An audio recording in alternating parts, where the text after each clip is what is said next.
कुर्मी के ज़्यादा वोट भाजपा ना पाए। बीजेपी कुर्मी का ज़्यादा वोट नहीं पाएगी, नहीं, तो यहाँ से कुछ कौन आदमी जीतेगा? लेकिन धर्मराज निषाद जीती है, वो माहे काहे के ना है भाई। माहौल बन रहा है। भाई सत्ता जे कह रहा, सत्ता पक्ष के वोट करे के चाहिए, शुद्ध बात। उससे हमारे बेनिफिट निश्चित बा, हमन संशय न बा। खाए उनके स्वभाव जौन बा बहुत सरल बा, जनता उनके स्वभाव से बहुत इच्छुक बा, बस और कुछ ना। तो टिकट मिल गया है और धर्मराज जी और जो उनके मुख्य विपक्षी लड़ रहे हैं उनसे, लालजी सारे लोग एक ही खेमे से जन्मे हैं, पुराने बसपाई हैं। बहुत कड़वी बात कह रहा हूँ, तुमसे अपनी पढ़ाई नहीं देखी जा रही, तुम राजनीति देख रहे हो। एक पढ़ा लिखा युवा ही एक सच्चे राजनेता को चुन सकता। बसपा की होगी, बसपा की हो जाएगी पक्का? पक्का है। बहन जी जीत जाएंगी। और क्या, हम कटहरी विधानसभा में, और कटहरी विधानसभा में जो चुनाव होने उपचुनाव, ये चुनाव दिलचस्प हो गया है क्योंकि तीनों प्रत्याशी दमदार प्रत्याशी हैं और ये भी नहीं देखा जा सकता किसी की हार किसी की जीत कंफर्म अभी नहीं बताया जा सकता। लेकिन हम बात करेंगे आज कटहरी की जनता से, क्या कुछ आखिर में यहाँ के जो लोग हैं, जो छोटे मोटे व्यापारी हैं, क्या कुछ सोचते हैं और इनको व्यापार करने में कितनी आसानी होती है, कितनी नहीं, और किसकी जीत यहाँ पर होगी। सबसे पहले हम बात करेंगे, यहाँ पर देखिए अभी चाचा हैं, यहाँ पर टमाटर, मिर्चे, बैगन है, उधर गोभी है, उधर पालक है, आलू है, तमाम तरीके की चीज़ें बेच रहे हैं और चाचा से बातचीत करेंगे आखिर में क्या कुछ यहाँ पर माहौल है, और लोगों से भी बात हम करने का प्रयास करेंगे क्या कुछ यहाँ पर फीडबैक लोगों को मिला, क्या कुछ माहौल है। तो भाई साहब क्या नाम है आपका? रोशन अली। तो भैया यहाँ चुनाव आपके कटहरी में होने जा रहा है, क्या कुछ माहौल किसके पक्ष में दिखाई दे रहा है? वह कोई पछुआ नहीं दिखाई दे रहा। अभी किसी के नहीं, कुछ भी हो सकता है। हाँ। तो चलिए और लोगों से हम बातचीत करेंगे। दोस्तों अभी यहाँ पर देखिए व्यापारी छोटे मोटे हैं, धंधा अपना कर रहे हैं। इसी प्रकार से कटहरी जाना जाता है कि यहाँ पर व्यापार जो है कहीं न कहीं बाद, जब ये अम्बेडकर नगर ज़िला बना, अम्बेडकर नगर ज़िला बनने के बाद यहाँ पर लोग जाते थे पहले फैज़ाबाद, उस फैज़ाबाद को बीएसपी के शासन में जो है, लोगों से बातचीत करेंगे हम। तो आइए दादी से बातचीत करें। क्या नाम है दादी? हमारा हाँ, उर्मिला देवी। उर्मिला देवी। अच्छा, यहाँ चुनाव कटहरी में होने जा रहा है। हाँ, जहाँ मालूम है क्या? चुनाव होने जा रहा है। हाँ हाँ मालूम बा। कौन जीतेगा इस बार? अब हम कैसे बताई सबके मनवा। किसको वोट देंगी इस बार आप? हम तो कमल पे देंगे। कमल पे? हाँ। अच्छा लगता है? अच्छा लगता है, खिलता है। अच्छा हाँ है। हाँ तो कमल पे देंगी आप? हाँ कमल पे देंगे। अच्छा, तो आइए और लोगों से हम बातचीत करेंगे। लेकिए एक भाई साहब है, युवा है, इनसे बात करेंगे आखिर में क्या कुछ माहौल। बाइक लगा लीजिए थोड़ा साइड से भाई साहब, थोड़ा सा जवाब भी दे दीजिएगा। क्या नाम है आपका? रुद्रादित्य पांडे। अच्छा, क्या कुछ कटहरी में माहौल इस समय दिख रहा है? भाई माहौल का तो हमें पता नहीं, हम ज़्यादा यहाँ पे रहते नहीं हैं। अच्छा, बाहर रहते, पढ़ाई करते हैं? पढ़ाई करते हैं। तो मेरा यही सलाह है युवाओं से कि राजनीति से फ़िलहाल जितना दूर रहे उतना अच्छा है। भाई पढ़ लिख ले, करियर बना ले, उसके बाद तो करना तो यही सब है ना भाई। देश के प्रति जब तक आप सजग नहीं, देखिए मेरा कहना है कि जब तक आप एजुकेटेड नहीं होंगे, जब तक आप तुमसे अपना घर देखा नहीं जा रहा, सीधी बात, मतलब मैं बहुत कड़वी बात कह रहा हूँ, तुमसे अपनी पढ़ाई नहीं देखी जा रही, तुम राजनीति देख रहे हो। एक पढ़ा लिखा युवा ही एक सच्चे राजनेता को चुन सकता है, मेरा यही मानना है। तो चलिए अपनी पढ़ाई लिखाई पर ध्यान दीजिए और कुछ ना कुछ ऐसा कीजिए जिससे आपके माता पिता को गर्व हो, और वोट देना आपका अधिकार है। आपको जिसको समझ में आए उसको वोट दीजिए, अगर नहीं समझ में आ रहा है तो फिर किसी और को दीजिए, क्योंकि 5 साल बाद तो सरकार बदलनी ही है, किसी की भी है।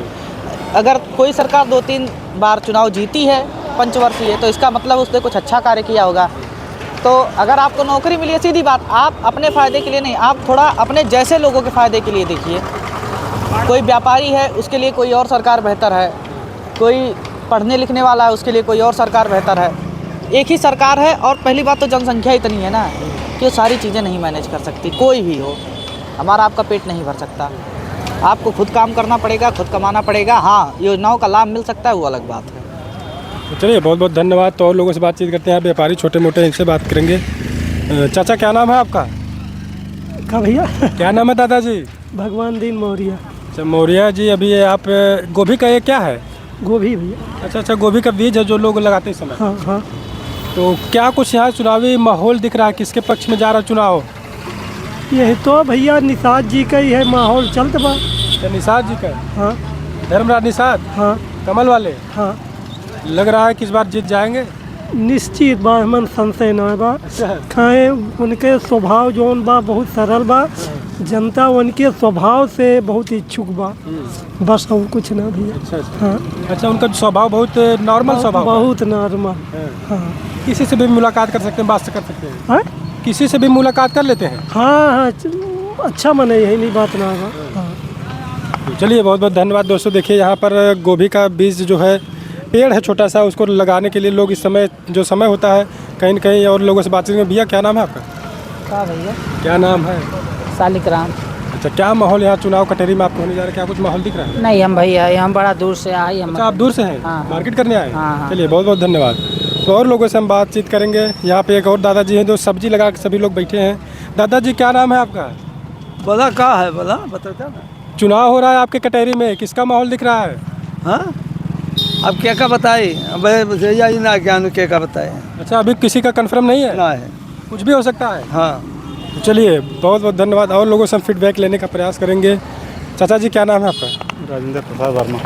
क्या कुछ माहौल यहाँ पर, चुनावी माहौल क्या दिखाई दे रहा है आपको? क्या देश का भाजपा निकल एक बार। भाजपा? अच्छा, वर्मा समाज इस बार कहाँ जाने वाला है? अब जे के कुछ वोट पाई हैं, ज़्यादा ना पाई है भाजपा। कुर्मी जी, कुर्मी के ज़्यादा वोट भाजपा ना पाए। बीजेपी कुर्मी का ज़्यादा वोट नहीं पाएगी? ना है, तो यहाँ से कुछ कौन आदमी- जीतेगा? लेकिन भाजपा जीते। अच्छा, कुर्मी समाज वोट नहीं देगा, फिर भी भाजपा जीतेगी? हाँ, कैसे माहौल दिखाई दे रहा है आप लोगों के यहाँ? अब कौन बताई कौन माहौल दिखा रहा है। अच्छा, दो वर्मा जी भी लड़ रहे हैं समाजवादी पार्टी और बीएसपी से, उनका क्या कुछ है? उससे ना फर्क पड़ा। अच्छा, फर्क जेका नहीं? जहाँ देना है तो दे। हाँ। अच्छा, आपको लग रहा है कि बीजेपी मारेगी बाजी? हाँ, बीजेपी जीतेगी। हाँ। तो चलिए, और लोगों से हम बातचीत करेंगे दोस्तों धीरे धीरे। तो यहाँ पर देखिए कहीं न कहीं जो माहौल है, एक भाई साहब और बाइक पे खड़े हैं, देख रहे हैं। क्या नाम है भाई साहब आपका? कटहरी में चुनाव होने जा रहे हैं, क्या कुछ चुनाव जो सरगर्मियाँ तेज़ बनी हुई है यहाँ पर, आप लोग कैसे देखते हैं इस चुनाव को? अब हम लोग तो बसपा देंगे भैया। बसपा को? जी हाथी को? जी। अच्छा, यहाँ हाथी जो है लग रहा है मजबूती से लड़ रही है कटहरी में। और क्या? और दो वर्मा जी दो लड़ रहे हैं, एक समाजवादी पार्टी से, एक यहाँ बीएसपी से। किसके तरफ वर्मा समाज जाने वाला है? अब दोनों तरफ जाएगा समाज। हाँ। अच्छा, किसकी जीत हो सकती है? कुछ आप लोगों को दिखाई दे रहा है कटहरी में? अब बसपा की होगी। बसपा की हो जाएगी? पक्का? पक्का है। बहन जी जीत जाएंगी? और क्या? है। विधायक कौन बनेंगे फिर? अमित वर्मा बनेंगे। अच्छा, अमित वर्मा। अभी लोग कह रहे हैं कि बीजेपी जो है यहाँ पे भारी पड़ रही है। तो अपने पार्टी कहता जीतेगी जीतेगी। है। और क्या? तो आप अपने पार्टी को कह रहे हैं? अपने पार्टी कह रहे हैं जीतेगी। अच्छा, और क्या? तो सच्चाई बताइए, क्या क्या अमित वर्मा जी जीतेंगे इस बार? हाँ जीत जाएंगे। अच्छा, बीजेपी का जो शासन है इस समय चल रहा है, वो क्या कैसा आप लोगों को देखने में लगता है? पढ़ाई, रोजगार, शिक्षा बच्चों के लिए कैसा लग रहा है? सब ठीक है, और रोजगार ही नहीं मिल पा रहा है? हाँ बच्चों को। थोड़ा दिक्कत हो रही है? जी। अच्छा, तो रोज़गार से दिक्कत हो रही है लोगों को। और क्या? तो दोस्तों देखिए, कहीं न कहीं किसी का कहना है कि बीजेपी जीत रही है, तो कोई बीएसपी को बता रहा है हाथी जीत रही है। तो देखने वाली बात यही होगी कि 20 नवंबर को वोटिंग किसके पक्ष में कितना होती है। तो और एक भैया है, इनसे बातचीत करेंगे। क्या नाम है चाचा जी? ज्ञान प्रकाश अग्रहारी। ज्ञान प्रकाश अग्रहारी जी, क्या कुछ माहौल दिखाई दे रहा है सर? माहौल का भाजपा जीते और कौन माहौल बा? हाँ भाजपा जीत जाएगी अब? हाँ, धर्मराज निषाद जीती है, वो माहे काहे के ना है बाय। माहौल बन रहा है? भाई सत्ता जेकर रहा, सत्ता पक्ष के वोट करे के चाहिए, शुद्ध बात। उससे हमार बेनिफिट हुए, विधानसभा में फायदा हुए धर्मराज के जीते से। और विपक्षी के जीते से कौनो काम लेके जावे तो ये कहिए भैया हमार सरकार ना है बा। तो बताओ उनसे का काहे लायक है? मौके से जेकर सत्ता बा वही वोट। अच्छा, जिसकी सत्ता नहीं होती है, क्या वो लोग काम नहीं करवा पाते हैं फिर क्या विधानसभा में? करवा पाएंगे वो? जिसकी सरकार नहीं रहेगी तो काम क्या कराएगा? बस आगे आ जाइए। हाँ हाँ, आगे बैठा है भैया, इना है बाटे हम गलत बोलते हैं। हाँ, टेंशन न ले, ऐसे भाजपा जीते अब की। हाँ, चलिए, और लोगों से हम सन 92 से हम वोट दे चलाओ थे बीजेपी का। अच्छा, हाँ, मतलब बहुत पुराने पक्का कट्टर है। अरे बहुत झेला है भाजपा ताई। किससे झेले हैं आप? भाजपा ताई बहुत दौड़ा है भैया। हाँ हाँ, तो वही और लोगों से बातचीत करने। क्या नाम है चाचा आपका? बजरंग बली। बजरंग बली? जी। अच्छा अच्छा, नाम है आपका बजरंग बली है? हाँ। अच्छा, क्या यहाँ सर गर्मियाँ चुनावी माहौल है, क्या कुछ दिखाई दे रहा है आप लोगों को? ठीक ठाक है। अब सत्ता पक्ष के लिए धर्मराज जी को टिकट मिल गया है, और धर्मराज जी और जो उनके मुख्य विपक्षी लड़ रहे हैं उनसे, लालजी सारे लोग एक ही खेमे से जन्मे हैं, पुराने बसपाई हैं। तो रुझान जो है आम जनता की इक्वल टू दलित वर्ग की, वो सबकी कुल मिला करके, और जनरल में टिकट नहीं मिला, पंडित को मिलता, ठाकुर अवॉइड करता, ठाकुर मिलता पंडित धर्मराज जी के नाम पर। जनरल कास्ट के और दलित वर्ग के भी सारे लोगों की रुझान जो ऐसे प्रथम दृष्टया लगती है बीजेपी के पक्ष में है। अच्छा, जो एससी समाज वो भी क्या बीजेपी के पक्ष में जा रहा है? जरूर जाएगा। एससी का वोट तो लालजी बाबू भी ले लेते थे 10-5%, 10-15-20%, तो उसी खेमे से जन्मे हुए हैं धर्मराज जी। तो तमाम लोगों को नौकरियों में, तमाम क्षेत्र के कामों में हाथ बटाए हैं, मिनिस्टर भी रहे हैं। तो इस नाते जो है हम समझते हैं कि चाहे 2-4%, 5% खींचेंगे, वो भी लेंगे, कोई दो राय नहीं है। अच्छा, वर्मा जी, लालजी वर्मा जी की वाइफ? नहीं, ये धर्मराज जी की बात, वो तो पाते ही हैं, वो तो दलित वोटों में उनका कुछ न कुछ सेंधमारी हमेशा रहती है लालजी वर्मा जी का, क्योंकि अपने मंत्रित्व काल में उन्होंने भी जिले का काफ़ी वो डेवलपमेंट किया। लेकिन आज की तारीख में जो उपचुनाव हो रहा है, इसमें केवल धर्मराज के नाम पर कि इनकी सत्ता रहेगी 2-2.5 साल का, और जनरल के पाने में किसी को आपसे विरोध उनका नहीं होगा। तो सारे लोगों को जनरल की और बैकवर्ड की और एससी तक की सबकी रुझान धर्मराज जी के पक्ष में चर्चाओं में सुनी जाती। गांव देहात से लोग जो आते हैं, हम लोग भी देख रहे हैं, तो उसमें अच्छा, जो दोनों प्रत्याशी हैं बीजेपी और समाजवादी पार्टी से, सब बसपाई ही हैं, तो बसपा से अभी लड़ रहे हैं आपके अमित वर्मा जी। क्या हाँ। कुछ इनका माहौल क्या दिखाई? अभी इनका क्या माहौल है, त्रिकोणीय में किस नंबर पर रहेंगे 23 में, और वर्मा जी लोगों में से 4 वर्मा जी लोग लड़ रहे हैं। कोई एक अयोध्या पटेल लड़ रहे हैं, कोई एक वो लड़ रहे हैं, ओमवीर वर्मा जी लड़ रहे हैं। सब अपने अपने खेमों में मार कर रहे हैं।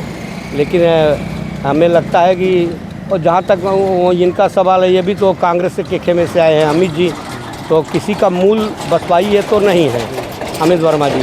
तो अभी दलितों का कितना रुझान बना पाएंगे हाथी निशान के नाम चेहरे से या बहन जी के नाम पर, तो ये उनके ऊपर डिपेंड करता है, भविष्य देखेगा। लेकिन सीधी लड़ाई में भाजपा और यह गठबंधन है, और हमें लगता है कि भाजपा अभी जो है काफ़ी गढ़ू चल रही है, काफ़ी आगे चल रही है, इसमें कोई दो राय नहीं है। तो चलिए, बहुत बहुत धन्यवाद। तो दोस्तों देखिए, तमाम लोगों से हम अलग अलग लोगों से बातचीत कर रहे हैं और अलग अलग फीडबैक लोगों से लेने का प्रयास कर रहे हैं, क्या कुछ माहौल है। तो कोई बीएसपी बहुजन समाज पार्टी बहन जी की पार्टी को बता रहे हैं, तो कोई बीजेपी को बता रहा है, तो कोई समाजवादी पार्टी को। लेकिन सबसे बड़ी बात यहाँ पर यह है कि 20 नवंबर को यहाँ पर वोटिंग होगी। हालांकि मामला जो दिखाई दे रहा है, कई लोग कह रहे हैं त्रिकोणी मामला, तो कई लोग कह रहे हैं कि बीजेपी सिर्फ जीतेगी। लेकिन मामला अगर वाकई बताया जाए तो त्रिकोणी लड़ाई यहाँ पर देखी जा रही है। तो अब समय आएगा, 20 तारीख को वोटिंग जब पड़ेगी तो पता चलेगा किसके पक्ष में कितनी वोटिंग पड़ रही है, और रिजल्ट आने के बाद आपको पानी की तरह साफ हो जाएगा। तो चलिए, हम आपको पल पल की अपडेट ऐसे दिखाते रहेंगे टीवी की। मिलता है कुछ अगली अपडेट, अगली खबर में। अभी के लिए इतना ही।